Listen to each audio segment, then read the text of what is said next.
Welcome to HDTV. You're now rocking with your boy.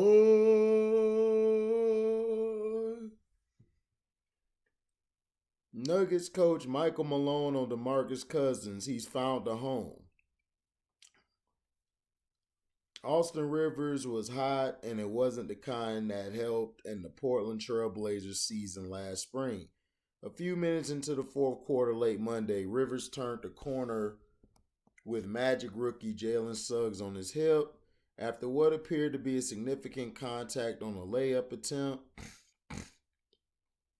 the Nuggets guard was left planted on the baseline while the play took off the other direction. With no foul called, Rivers stalked toward an official begging for a technical foul that quickly came. As Rivers continued voicing his displeasure, in stepped Demarcus Cousins, who might be the best human barricade in the NBA. I told him, man, keep stressing, you're going to look like me up top, said Cousins, laughing and pointing to his thinning hairline. Cousins, whose temper occasionally gets in the way of his production, got involved to ensure Rivers wasn't ejected. It was just one small moment during a 121 to 111 win over the Magic, but one that was indicative of the respect Cousins already commands. Cousins, who the Nuggets signed to another 10-day contract after their quiet trade deadline last Thursday, has had a positive impact on the locker room so far. And that's to say nothing of his production. Against the Magic, Cousins had 9 points and 5 boards in 12 minutes. His mammoth two-handed jam off a feed from Facu Campazzo ignited Ball Arena and jolted his teammates off the bench. I haven't seen Demarcus roll in like 4 years. Nuggets coach Mike Malone joked. Like I told him after the game, he goes, yeah, you haven't seen that in a minute. I said a minute, like a minute. Cousins took exception with Malone's jab, claiming he dunked like that only a month ago. I got some feel from Milwaukee, he quipped. Cousins wasn't about to be shortchanged by his biggest advocate in the organization.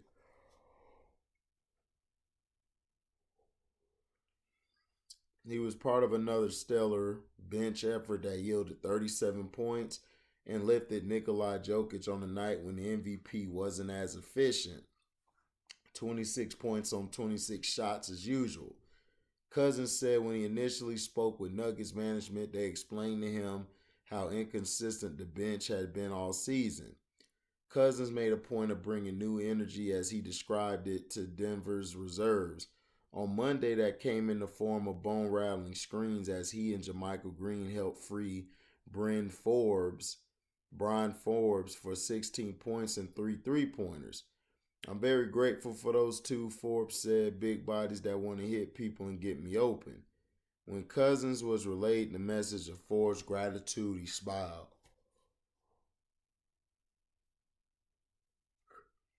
He better be, Cousins said. Throughout his 6 games in Denver, no one has vouched for Cousins like Malone. Their bond started when Malone coached Cousins in Sacramento and has endured along all of his subsequent stops. Outside of Cousins, no one's been happier to see his success than Malone. You can see all the guys on our bench, even on the court and on the bench, how much they're rooting for Demarcus, which is really neat for me, just from a personal level, from a family atmosphere type of thing. Malone said, like, here's Demarcus, 4-time All-Star out of the league. Shouldn't be the case.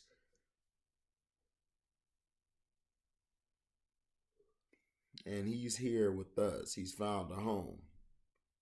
I love him, and I think you can see all the teammates when he has a play like that. Whether it's blocking a shot, rolling and dunking, hitting a three, you can feel the energy.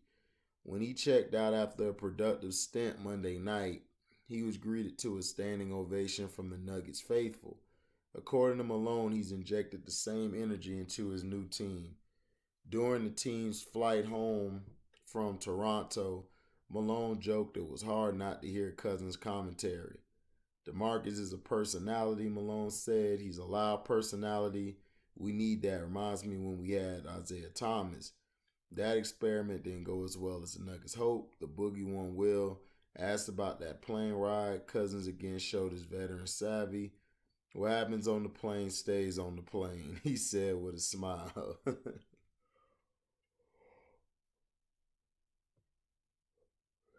Man, I'm happy for Demarcus Cousins, man. I thought Demarcus was gonna still be in Milwaukee. That's what was crazy, you know.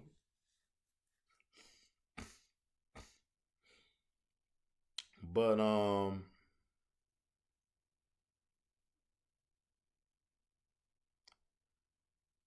he has been he has been going through a lot because people find it very like hard to really give DeMarcus Cousins his flowers. DeMarcus Cousins is a great player. You know, a great skilled player. You know, before he got hurt.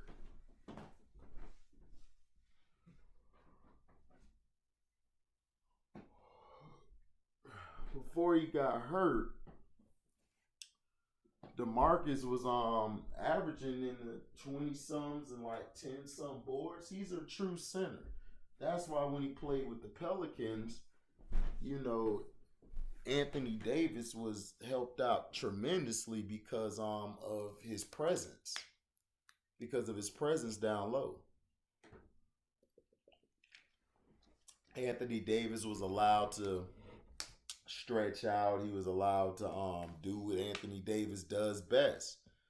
But my thing is I just didn't like how the Milwaukee Bucks just threw him to the side. I felt he was very productive. He was getting rebounds. He was helping that second unit, and they just got rid of him.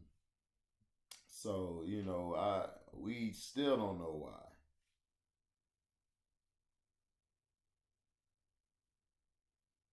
So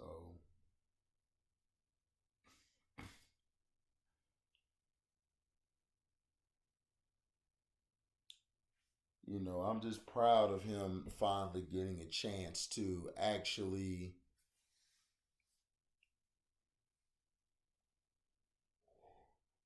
man, I'm yawning a lot. Just giving him a lot of props, man, for him doing what he's done, how he's playing the game, And Demarcus, the problem is Demarcus really was his attitude and his temperament,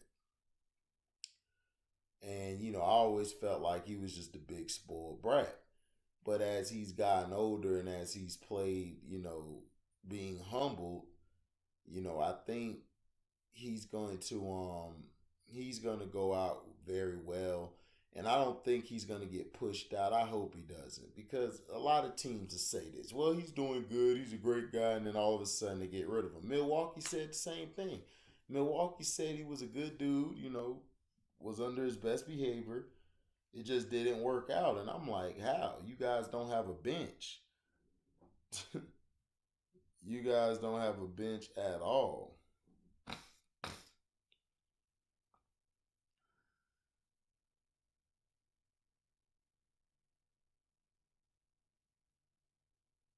So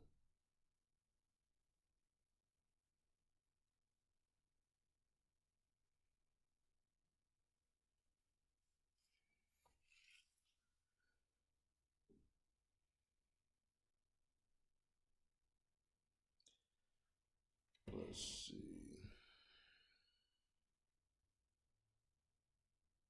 Okay. Also in news, avocado prices could spike as U.S. suspends avocado imports from Mexico.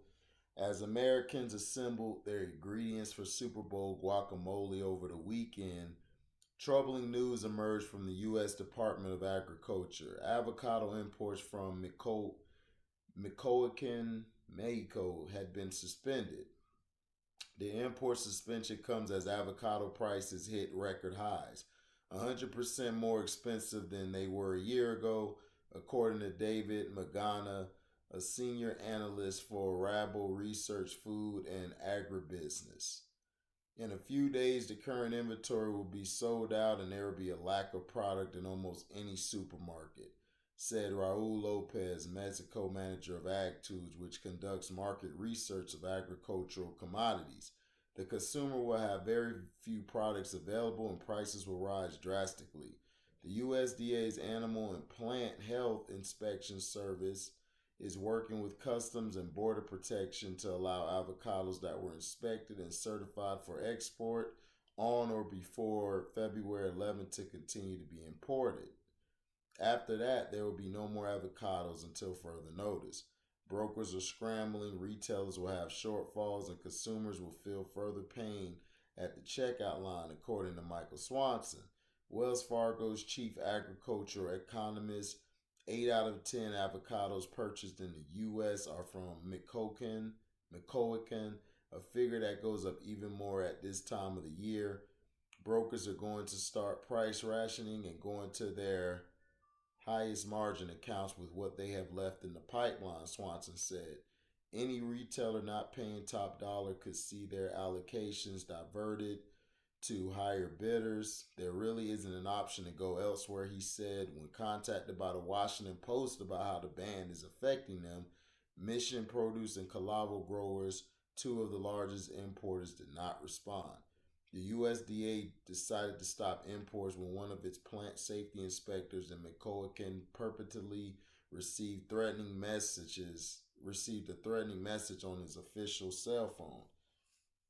The suspension will remain in place for as long as necessary to ensure actions are taken to keep APHIS personnel working safely in Mexico, according to Lucero Hernandez, an APHIS spokeswoman. Commercial shipments of fresh Mexican Hass avocados have been imported from Michoacan since 1997. It is the only state currently approved to send avocados to the U.S. According to Lopez of Ag Tools, the inspector in Michoacan found a shipment from the state of Puebla that was intended to be exported to the United States, which is not allowed. The people from the facility tried to intimidate and then threaten the inspector, so he reported it to the USDA. Then they decided to pull out all the inspectors and close the border indefinitely, he said. Martha Montoya, chief executive of Ag Tools, said experienced inspectors can identify an avocado's region of origin from their size, shape, and skin texture. The American mania for avocados as a good fat has created a boom in Mexico, with many states growing them and attempting to find ways to sneak them into Michoacan so they can be sold in the United States, she said. The broadening U.S. racial and ethnic makeup has spurred greater avocado consumption, and younger generations have embraced the squishable fruit in droves. In 2021, Michoacan sold 2.26 billion pounds of avocados into the United States, up from 1.9 billion just 2 years prior. This has happened, Swanson said, even as California has steadily been transferring acreage away from avocados, leaving the United States more dependent upon Mexican imports. The timing for the import ban, Montoya said, is dire. After the Super Bowl, the next big avocado-centric holiday is coming right up. Cinco de Mayo is going to be impacted heavily, she said. We have 6 weeks to be shipping product for the celebration. The Mexican state of Jalisco was approved in December to start exporting to the United States, Montoya said, but that won't start until May or June, and the volume will be paltry compared with Michoacan's usual exports. She said if the import ban goes on for months, it will be an opportunity for the Dominican Republic, Chile, Peru, and other growing areas to sell into the United States at a higher price. But this import ban likely means the avocados will, according to Montoya, be dumped into the domestic market, which will lead to falling prices and dwindling profits for Mexican growers. So basically, I read this because it's showing you that we're having a lot of inflation that's going on in this this country because the goods, see, we've turned into a distribution center. So everything that gets dumped over here, they're charging us high, and then now the government is like, okay, we got to charge our people higher, which is messing a lot of things up. That's why I'm telling people, like, this, it's crazy. in about, shoot, probably less than 5 years, dog. A lot of us might be in the poorhouse because of all the inflation, the gas to milk to everything. Milk is the same price as gas. It's crazy. The inflation has really been killing the United States. And see, the United States put itself in this position by allowing their corporations to go overseas and build their plants and that for cheap, and it's affected our economy. And our economy has been affected for a long time, and I just don't see it getting better. And now that you won't be able to use them, you probably won't get no avocados like that for a long time.